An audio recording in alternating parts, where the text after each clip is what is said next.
하나님 말씀 사무엘상 15장 11절에서 25절 말씀입니다. 사무엘이 이르되 여호와께서 번제와 다른 제사를 그의 목소리를 청종하는 것을 좋아하심같이 좋아하시겠나이까? 순종이 제사보다 낫고 듣는 것이 수양의 기름보다 나으니. 아멘. 사람은 생각을 합니다. 생각을 하지 않는 사람은 아무도 없습니다. 생각을 하지 않고 있으면 편안할 것처럼 보이지만은 생각이 없는 것도 사람을 불안하게 만듭니다. 사람은 생각을 해야 하고 생각을 해야 사람입니다. 사람의 생각이 그 사람을 만듭니다. 왕의 생각이 왕을 만듭니다. 종의 생각이 종을 만듭니다. 여러분이 무엇이냐 하는 것은 여러분이 무엇이라고 생각하느냐에 달려 있습니다. 사람이 어떠한 사람이냐는 것도 그 사람의 생각에 있습니다. 밝은 사람은 생각이 밝고 어두운 사람은 생각이 어둡습니다. 긍정적인 사람은 긍정적인 생각을 하는 것이고 부정적인 사람은 그 생각이 부정적인 것뿐입니다. 왕이라는 신분이 왕을 만드는 것은 아닙니다. 왕의 권위가 왕이 되었다고 해서 왕의 권력을 만드는 것이 아닙니다. 대한제국의 황제인 고종은 자주 독립을 위해서 황제로 바꾸고 황제의 권위를 가지고 황제 행세를 하려고 하였지만은 황제로서의 힘이 전혀 없었습니다. 우리나라의 근대화 중요 사건은 1884년 갑신년에 일어납니다.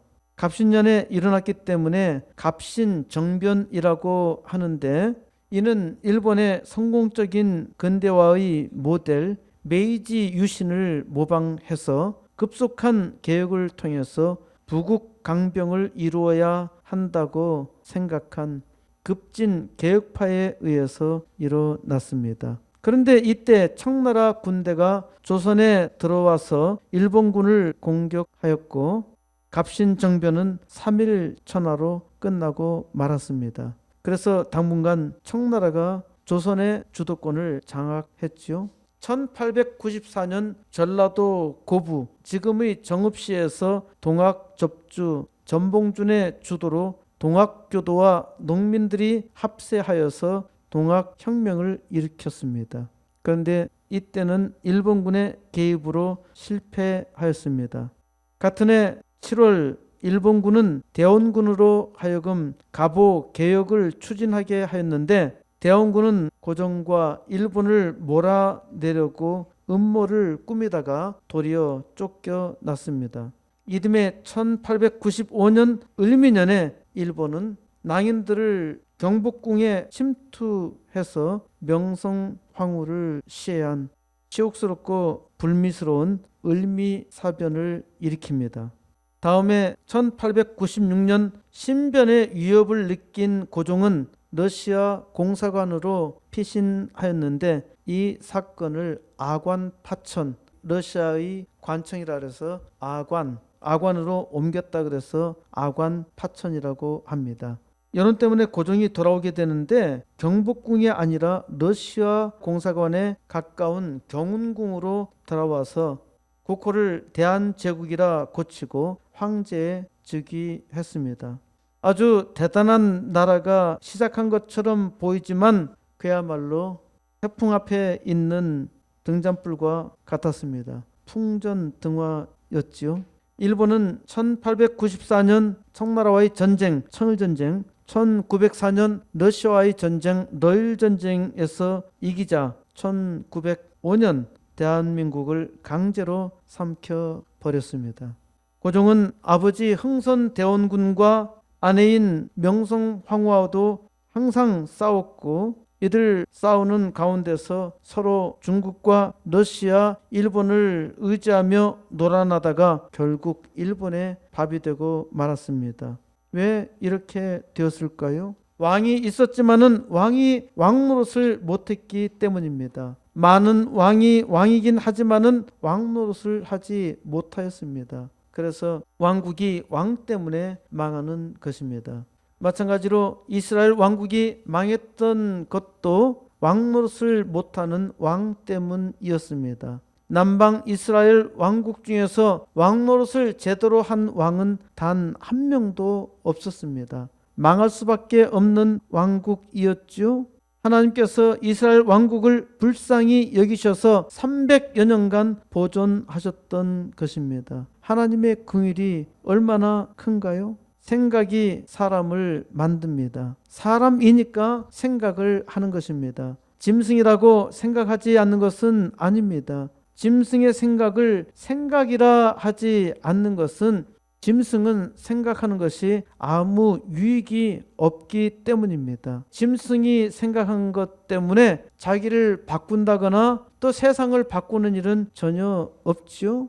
아주 쉬운 예로 짐승은 먹을 양식이 없어도 내일 먹을까 전혀 고민하지 않습니다. 짐승은 자기의 생각으로 자기를 바꾸지 못합니다. 사람은 생각하면은 바꾸죠. 사람은 자기가 부족하고 내일 어떤 심각한 문제가 생길 것이라 생각하면은 바꿉니다. 짐승은 그저 본능 수준에서 생각할 뿐입니다. 만일 짐승이 생각할 줄 알았다면은 짐승이 사람을 다스렸을 거예요. 짐승이 사람보다 힘도 세지요. 그런데 거기에 생각까지 있다면은 어떻게 사람이 만물의 영장으로 존재할 수 있겠습니까? 사람은 자기가 생각한 대로 짐승을 만들 줄 압니다. 하지만 사람은 자기가 생각한 대로 사람을 만들지 못해요. 무슨 차이가 있나요?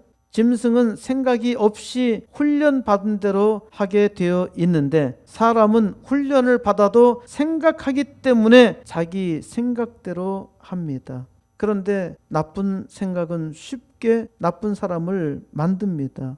좋은 생각은 엄청난 노력을 해서 훈련시켜도 만들지 못해요. 그런데 나쁜 생각은 심지어 가르쳐 주지 않았는데도 쉽게 타락해 버립니다. 이것은 사람이 악하다는 증거이죠. 사람은 생각이 중요합니다. 사람의 생각은 아주 오랜 시간 동안 고정되어 있었습니다. 왕은 왕이고 종은 종이라 생각했습니다. 이런 가운데서 사람의 생각을 바꾸어야 세상을 바꿀 수 있다고 생각하는 사람들이 소수 있었습니다. 근대 세계를 만든 인물 중 가장 영향력이 컸던 사람은 칼 마르크스입니다. 칼 마르크스는 칼을 잘 휘둘렀습니다.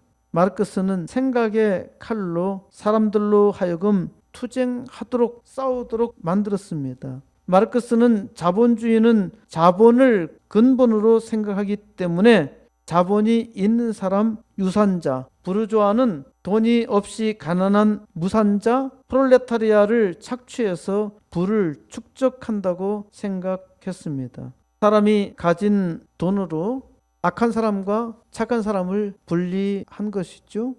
부자를 악하다고 생각하는 사고들, 가난한 것을 착하다고 생각하는 것은 중대한 착각입니다. 이러한 유산자와 무산자의 계급이 문제라 보고 무산자는 가진 자, 유산자의 수단과 방법을 가리지 말고 쟁취하라고 선언했습니다. 이것이 1848년 공산당 선언이지요. 마르크스는 공산주의 사회가 되면 착취가 없는 아주 평등한 사회가 만들어진다고 생각했지만은 현재 공산주의 국가는 오히려 착취가 더 심화되었습니다. 자유민주주의에서는 가난하거나 부자이거나 누구에게나 기회가 있지만은 공산주의 국가는 공산당만 잘 사는, 그러니까 새로운 권력 구조를 만들어낸 것이죠. 마르크스는 역사상 아주 위대하였지만 실은 아주 사악하였습니다.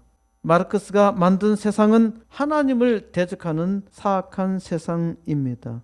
이 마르크스의 생각이 얼마나 잘못되었는가를 밝히며 독일을 부강한 나라로 만들겠다고 설계한 사람이 있습니다. 막스 베버. 칼 마르크스는 칼을 막 휘둘렀는데 막스 베버는 막스 마구 베버입니다. 막스 베버, 베버를 영어식으로 발음하면은 웨버입니다. 웨버는 웹을 하는 사람이 있죠. 요즘 웹은 월드와이드 웹으로 월드와이드 웹 www 쉽게 하기 위해서 따따따라고 하면서 인터넷 주소를 치면은 거기에 연결되도록 되어 있습니다. 인터넷으로 서로 연결했다는 겁니다. 월드와이드 웹, 월드와이드 전 세계 웹, 웹은 거미줄입니다. 전 세계를 거미줄로 연결한 것이 따따따입니다. 웹은 원래 거미줄입니다. 베버는 자본주의가 무엇인지 그리고 그 정신의 유용성이 무엇인지 말하며 세상을 자본주의 정신으로 바르게 바꾸고 싶어 했습니다. 자본주의 정신을 바르게 가지면은 세상이 잘 살고 사람들도 근면성실하며 착실하게 지낼 수 있다고 생각했던 것입니다. 베버가 잘 사는 나라를 관찰해 보니까 공통적으로 다 프로테스탄트 국가였다는 겁니다. 그래서 연구를 해 보니 프로테스탄트 윤리가 바람직한 자본주의 정신을 만들어 냈다는 것입니다. 한국은 가장 짧은 시간에 가장 빠르게 자본주의 사회로 발달했는데 정신적인 기반이 상당히 취약합니다. 왜 그럴까요? 자본주의 모양은 있으나 자본주의 정신은 없습니다. 수단과 방법을 가리지 않고 돈만 벌려는 태도가 많은데 베버는 이를 천민자본주의라 했습니다. 천민자본주의는 우리말로 졸부자본주의이죠. 베버가 말하는 자본주의는 돈을 최고로 여기는 것이 아니라 돈은 생산적인 방식으로 사용하는 아주 소중한 도구라고 생각했던 겁니다. 우리말식으로 표현하면 돈은 개같이 쓰기 위해서 버는 것이 아니라 돈을 벌기 위해서 정승같이 일해야 한다는 것입니다. 이러한 자본주의 정신은 첫째로 일하는 것이 가치 있는 것이라 생각합니다. 둘째로 정직하고 근면한 일을 통해서 돈을 버는 것을 인생의 최고 목표라 생각합니다. 셋째로 감정에 따라서 시간을 허비하는 것을 경계하고 계획대로 실천하는 생활을 합니다. 넷째로 쾌락을 포기하고 쓸데없는 휴식과 게으름을 멀리 합니다. 다섯째로 돈을 모으기 위해서 근검 전략을 합니다. 이러한 정신이 프로테스탄트의 윤리에서 나왔다고 확신하였고 이것이 국가를 부강하게 한다는 것입니다. 미국이 이러한 프로테스탄트 정신으로 발달한 국가임을 증명하고 있는 것이죠. 그런데 경제 발달이 되어서 생활이 윤택해지면은 금욕적인 정신의 종교적 뿌리는 점점 말라갑니다.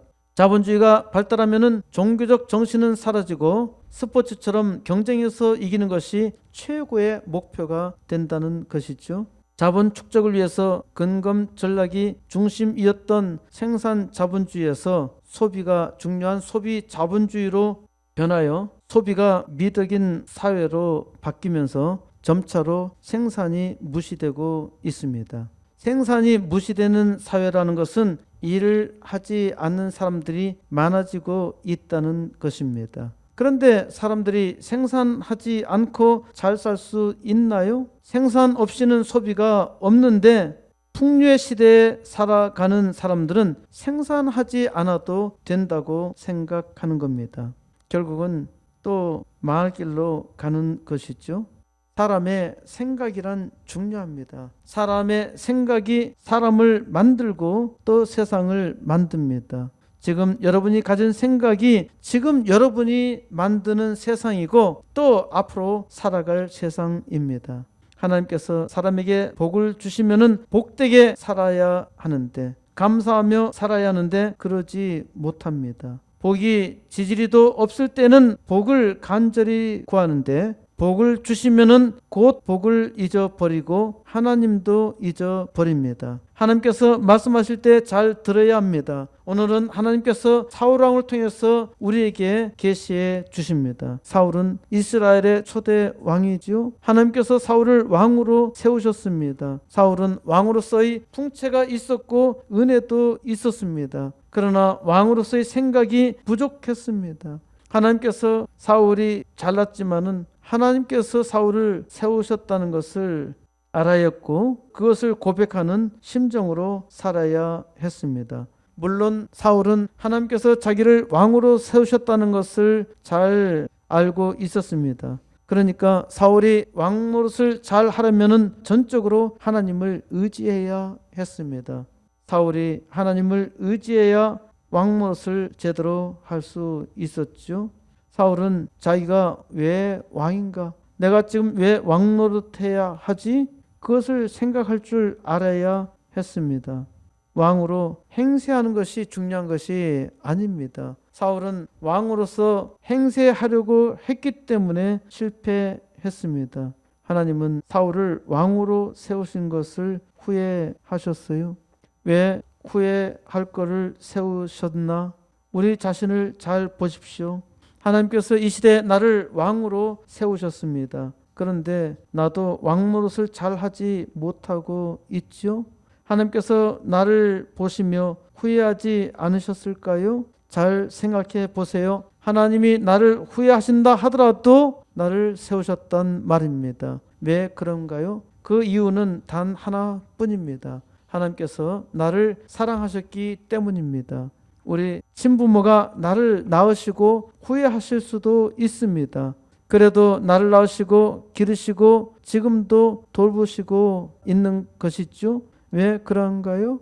나를 사랑하시기 때문입니다. 오늘 사울을 통해서 하나님께서 내게 주시는 계시와 은혜, 또 나를 통해서 이루고자 하는 하나님의 뜻을 깨달으시기 바랍니다. 11절 내가 사울을 왕으로 세운 것을 후회하노니 그가 돌이켜서 나를 따르지 아니하며 내 명령을 행하지 아니하였음이니라 하신지라. 사무엘이 근심하여 온 밤을 여호와께 부르짖으니라. 사무엘 선지자가 하나님께 기도할 때 하나님께서 사울에 대해서 말씀하신 겁니다. 사울을 왕으로 세운 것에 대해서 하나님께서 후회하신다는 말씀 있죠. 왜 후회하십니까? 사울왕이 하나님을 잘 따르기를 바랬는데 사울왕은 하나님의 말씀에 따르지 않는 겁니다. 우리도 하나님께서 크게 은혜 주실 때는 무엇이든지 하나님 말씀에 순종하겠다고 하죠. 그런데 실제 우리의 삶에서는 아주 작은 것 하나도 잘 순종하지 못한단 말입니다. 그럼에도 불구하고 하나님께서 나를 사랑하시는 겁니다. 사울을 후회하신다는 말을 들은 사무엘 선지자는 근심이 되었습니다. 온 밤을 여호와께 부르짖었습니다. 이 기도가 온 밤을 지새워 하나님께 울부짖으며 기도하는 것은 사무엘 선지자가 해야 할 일입니다. 하나님의 종이 간절히 구해도 사람은 잘 고치지 못합니다. 누군가 나를 위해서 기도할 때 고쳐야 복입니다. 하나님의 복이 여러분 위에도 넘치기를 바랍니다. 12절 사무엘이 사울을 만나려고 아침에 일찍이 일어났더니 어떤 사람이 사무엘에게 말하여 이르되 사울이 갈멜에 이르러 자기를 위하여 기념비를 세우고 발길을 돌려 길갈로 내려갔다 하는지라. 사무엘 선자는 사울 왕을 만나서 뭔가 해보려고 했지요.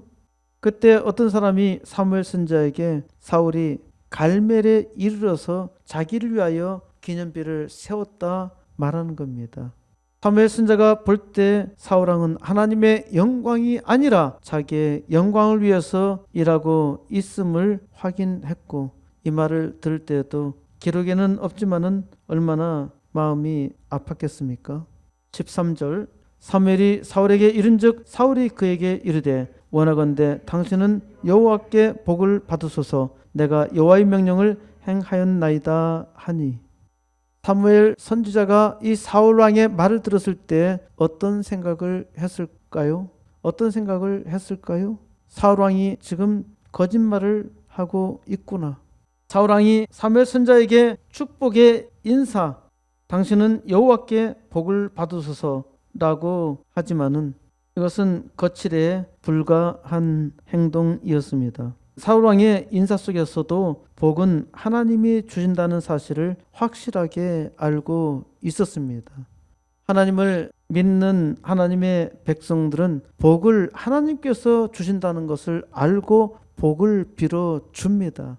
그런데 이 사울 왕처럼 입으로 복을 빌어 주지만은 진실로 그 복을 자기 것으로 만들지 못합니다. 어찌됐건 복은 하나님의 이름으로 빌어 주어야 합니다. 사울 왕은 사무엘 선지자에게 내가 여호와의 명령을 행하였다고 말을 하는데요. 사울 왕은 자기의 행동에 대해서 자기는 하나님의 말씀대로 행했다고 착각하고 있었던 것입니다. 자기 확신이죠. 이 자기의 잘못된 확신이 자기를 망하게 만드는 것입니다.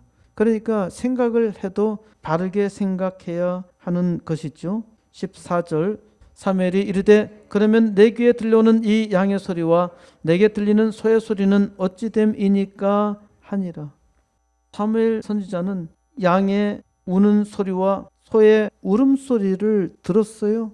사무엘 선지자가 지금 사울 왕을 만났을 때 양과 소를 죽이는 현장이 가까이 있었던 것이 전혀 아닙니다. 양과 소를 죽이는 일은 이미 끝났습니다. 그런데 지금 사무엘 선지자의 귀에는 양과 소의 울음소리가 들리는 겁니다. 당신은 하나님의 말씀을 잘 행했다고 말하는데 지금 내 귀에 들리는 이 양과 소의 울음소리는 대체 어찌된 일이냐? 이게 무슨 소리냐? 묻고 있는 겁니다. 15절 사울이 이르되 그것은 우리가 아말렉 사람에게서 이끌어 온 것인데 백성이 당신 하나님 여호와께 제사하려 하여 양들과 소들 중에서 가장 좋은 것을 남기며 그 외의 것은 우리가 진멸하였나이다 하는지라. 사울 왕은 아말렉과의 전쟁에서 이기고 전리품을 획득하였습니다. 전리품을 획득했으면은 좋은 것은 쓰고 나쁜 것은 버리는 것이 아주 마땅한 처사이지요. 그런데 이게 아닙니다. 이것이 문제가 된 것입니다. 당신 하나님 여호와께 제사하려고 양들과 소들 중에서 가장 좋은 것을 남겼고 나머지는 다 죽였다는 겁니다. 아주 잘한 것처럼 보여요. 하나님을 위해서 좋은 것을 선택한 것처럼 보입니다. 하지만 이것은 사울 왕의 생각입니다. 사울 왕은 하나님의 영광이 아니라 자기의 유익을 위해서 한 것입니다.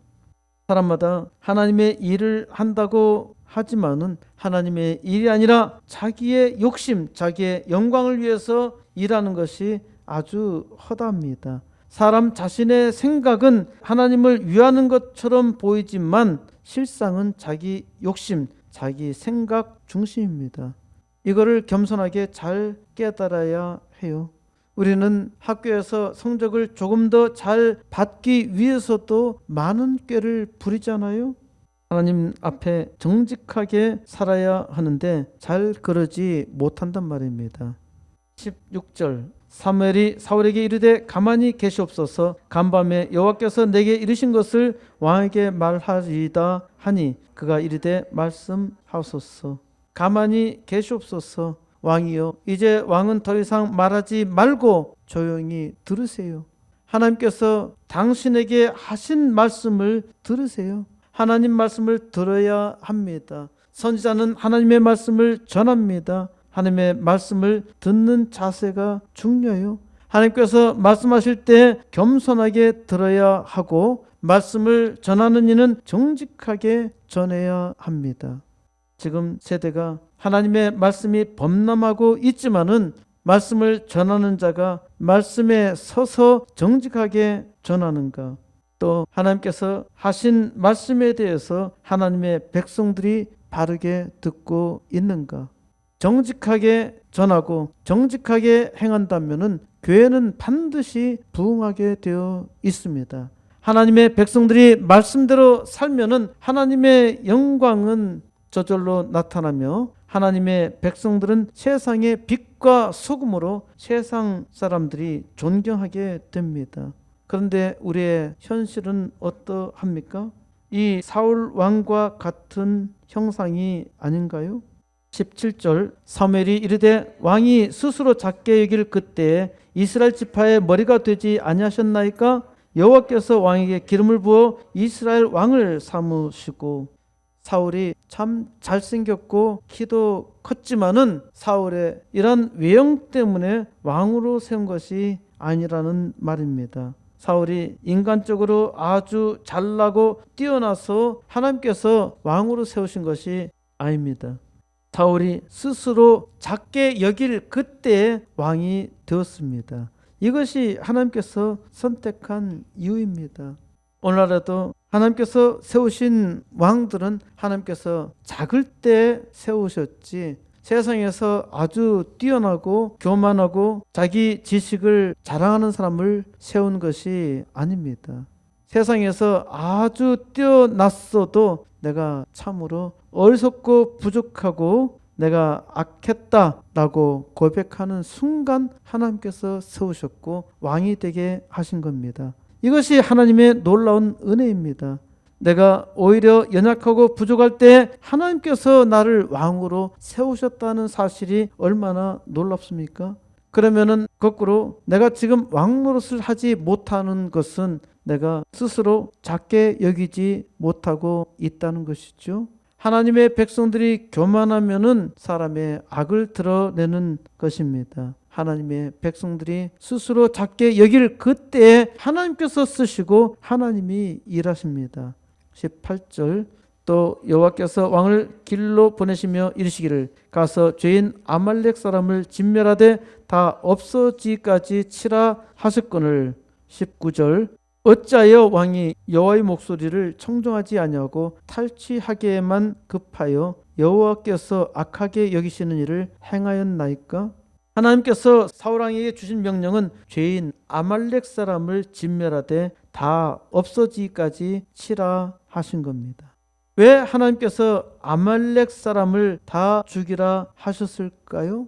아말렉 사람 앞에 죄인 아말렉 사람, 하나님은 반드시 죄인을 심판하십니다. 하나님은 우리의 죄악에 대해서도 심판하셔요. 다만 나의 죄악에 대해서 내가 하나님의 심판을 감당할 길이 없어요. 그래서 하나님 자신이 나 대신 그 심판을 받으신 겁니다. 나 대신 십자가에서 죽으신 거예요. 그래서 내 죄 사함을 받은 것이죠. 사울왕은 죄인 아말렉 사람을 다 진멸하라 했으면은 그 말씀대로 해야 했는데 사울왕은 탈취하기에만 급급하였고 결국 하나님께서 악하게 여기시는 일을 행하였던 것입니다. 우리 자신도 마찬가지입니다. 하나님의 목소리를 잘 청종하는 것처럼 보이지만은 우리 삶에서 우리 이득이 되는 노략물을 탈취하기에만 급급해 하고 있고요. 또 많은 노략물을 얻으면은 하나님께 가장 좋은 것을 드리겠다고 하는데 이것이 사람의 생각입니다. 이런 유혹에 빠져서 많은 재물을 얻고 하나님을 떠난 이들도 있어요. 참 딱한 일이죠. 일이 아주 잘 돌아갈 때에 당장 성공하는 것이 중요하다고 생각하여서 하나님의 일을 보류하는 것도 마찬가지입니다. 이런 생각으로 적절하게 성공했다고 말하는 사람들이 종종 있습니다. 이것은 하나님께 복을 받은 사람이 아닙니다. 20절 사울이 사무엘에게 이르되 나는 실로 여호와의 목소리를 청종하여 여호와께서 보내신 길로 가서 아말렉 왕 아각을 끌어왔고 아말렉 사람들을 진멸하였으나 사울왕은 자기가 하나님의 목소리를 잘 청종하였다, 잘 들었다고 착각하고 있습니다. 사울왕은 자기 입장을 계속 변명하고 있는 겁니다. 변명이 자기를 보호해 주는 것처럼 사람들은 생각하지만은 일반적인 생활에서도 변명은 사람을 추하게 만드는 일이 허다합니다. 사울왕은 자기가 아말렉 왕 아각을 포로로 끌어왔고 아말렉 사람들을 진멸하였다고 말합니다. 그런데 아말렉 왕 아각을 끌어오는 것도 하나님의 뜻이 아닙니다. 다 진멸해야 하는 것이에요. 사람은 어떠한 환경에서든 자기를 변명하는 경향이 있습니다. 또 어떤 사람은 자기의 생각을 절대로 포기하지 못합니다. 이것이 망하는 길이죠. 사울왕은 자기의 생각을 포기하지 못했고 자기의 생각으로는 하나님의 말씀을 잘 들은 것처럼 착각했던 것입니다. 21절 다만 백성이 그 마땅히 멸할 것 중에서 가장 좋은 것으로 길갈에서 당신의 하나님 여호와께 제사하려고 양과 소를 끌어왔나이다 하는지라. 어차피 다 죽이는 것보다 좋은 거는 골라서 하나님께 드리는 것이 옳지 않아? 하나님께 제사를 드리려고 끌어왔다는 겁니다. 칭찬받을 일이죠. 세상적인 생각으로 판단하면 아주 잘 결정한 것입니다. 이것이 사람의 생각입니다. 사람의 생각은 망하게 해요. 아주 지혜롭게 잘 판단한 것처럼 보이지만은 망할 길입니다. 22절 사무엘이 이르되 여호와께서 번제와 다른 제사를 그의 목소리를 청종하는 것을 좋아하심같이 좋아하시겠나이까? 순종이 제사보다 낫고 듣는 것이 수양의 기름보다 나으니. 하나님 앞에 무엇이 중요한지 잘 깨달아야 합니다. 구약 예배에서 제사는 아주 중요했습니다. 제사는 하나님께 나아가기 위해서 반드시 드려야 하는 예식이었죠. 제사는 곧 죽음입니다. 제사는 죄진 자가 하나님 앞에 나아갈 수 없기 때문에 자기가 죽을 수는 없고 대신 짐승을 자기 죄의 대신으로 죽여서 드리는 예식입니다. 그러니까 제사는 대단히 중요하죠. 구약시대의 제사가 지금은 예배와 같습니다. 예수님께서 나의 죄를 대신해서 죽으셨기 때문에 우리는 예수 그리스도의 십자가에 의지해서 예배를 드리죠. 그런데 사무엘 선지자는 이 제사보다 더 중요한 것이 있다고 말하는 겁니다. 제사보다 더 중요한 것은 순종이라는 거예요. 이거 상당히 혁명적인 발언입니다. 이스라엘 백성에 있어서 제사보다 더 중요한 것이 없었는데 그래서 사울왕은 가장 좋은 것으로 하나님께 제사 드려야 한다고 생각했는데 이 제사를 드리는 것보다 더 중요한 것이 순종이에요. 수양의 기름은 제사의 과정에서 하나님께 드리는 거예요. 이 수양의 기름, 제사로 드리는 수양의 기름보다 하나님의 말씀 듣는 것이 더 중요하다고 선언했던 것입니다. 예배를 드리고 순종하지 않는 것보다 순종하는 것이 더 중요합니다. 순종하면은 예배는 당연히 드리게 되어 있죠. 23절 이는 거역하는 것은 점치는 죄와 같고 완고한 것은 사신 우상에게 절하는 죄와 같음이라. 왕이 여호와의 말씀을 버렸으므로 여호와께서도 왕을 버려 왕이 되지 못하게 하셨나이다 하니. 이제 정리해서 선포합니다. 하나님의 말씀을 거역하는 것은 점치는 죄와 같다는 겁니다. 그리고 마음을 바꾸지 않고 완고하게 계속 버티는 것은 거짓인 우상에게 절하는 죄와 같다고 합니다. 이제 왕이 하나님의 말씀을 버렸기 때문에 하나님도 왕을 버려서 왕이 되지 못하게 하였다고 선언합니다.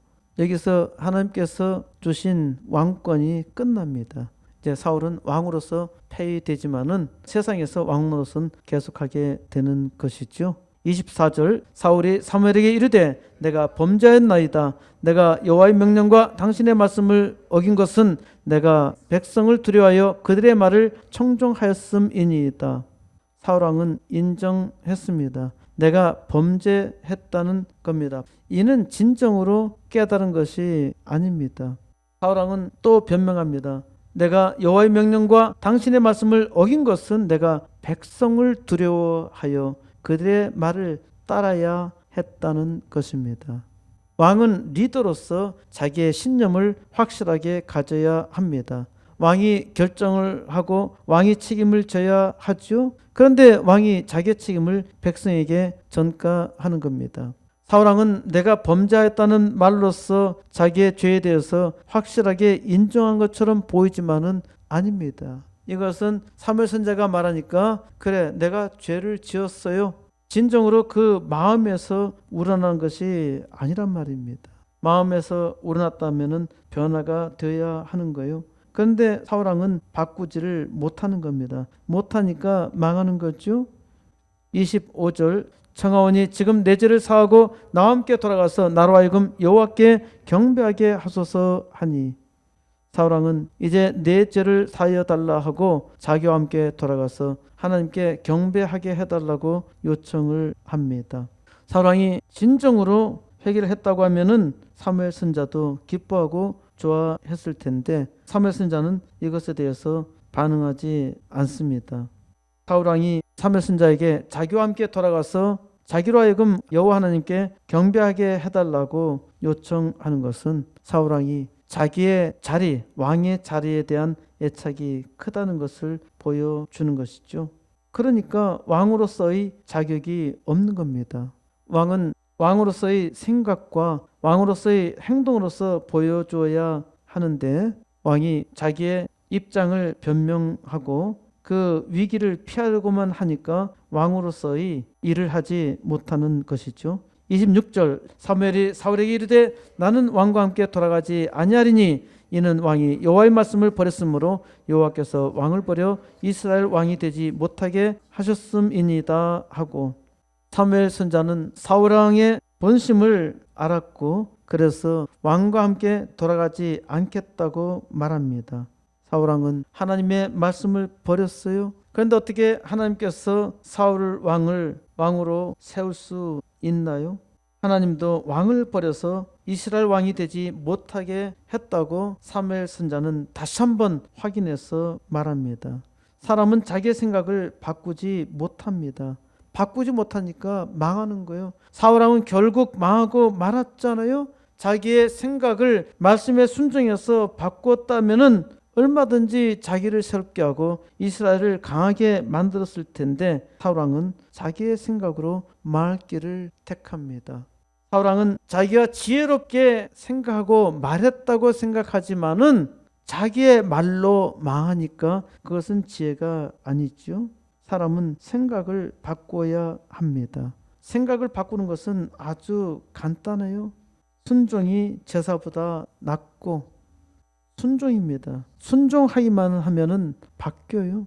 여러분은 왕입니다. 여러분 왕이라는 사실을 잊지 말아야 합니다. 왜 내가 왕인가요? 하나님께서 왕으로 세우셨기 때문입니다. 그러면은 어떻게 왕 노릇을 할 수 있나요? 하나님 말씀을 들어야 합니다. 하나님을 의지해야 해요. 하나님께 순종해야 합니다. 하나님 말씀에 순종하기만 하면은 깨달아요. 사람마다 자기의 생각으로 자기의 힘으로 하니까 실패합니다. 이것이 지금까지 하나님의 백성들이 실패한 이유입니다. 그럼에도 불구하고 하나님께서 은혜를 주셔요. 그리고 은혜를 구하라 말씀하십니다. 지혜를 구하나요? 지혜가 있다 생각하고 하나님의 지혜를 무시하지 않나요? 그것은 망할 길입니다. 순종이 지혜입니다. 순종이 제사보다 낫고 하나님의 사람은 하나님께 온전히 의지해야 합니다. 사무엘 선지자는 사울 왕을 생각하며 근심하여 온 밤을 지새며 여호와 하나님께 울부짖었습니다. 그럼에도 불구하고 안타깝게도 사울 왕은 전혀 변하지 않았습니다. 복을 주시는 분은 하나님입니다. 사람이 패역하여서 또 패악하여서 하나님의 말씀을 듣지 않을지라도 하나님께서는 더욱더 은혜를 주시며 하나님의 은혜 가운데 있기를 바라십니다. 그러므로 하나님의 백성들은 하나님의 말씀을 들어야 합니다. 하나님의 말씀을 듣는 것이 복입니다. 말씀을 잘 들으면은 생각이 바뀌어요. 생각이 바뀌면은 세상을 바꿉니다. 이 세상을 아름답게 바꾸기 위해서 하나님의 영광을 나타내기 위해서 하나님께서 여러분을 왕으로 세우셨어요. 여전히 부족하나요? 하나님께 은혜를 구하세요. 기도하세요. 하나님의 백성이 하나님께서 주신 삶의 영역에서 왕을 위하여 살아갈 때 하나님께서 기뻐하시며 하나님의 영광을 그 택한 백성을 통해서 나타내십니다. 이제 하나님의 백성들마다 하나님께서 주신 왕권으로 말씀에 순종하여 세상을 바꾸며 하나님의 영광 온 우주에 나타내는 역사 이루시기를 우리 주 예수 그리스도의 이름으로 간절히 축원드립니다.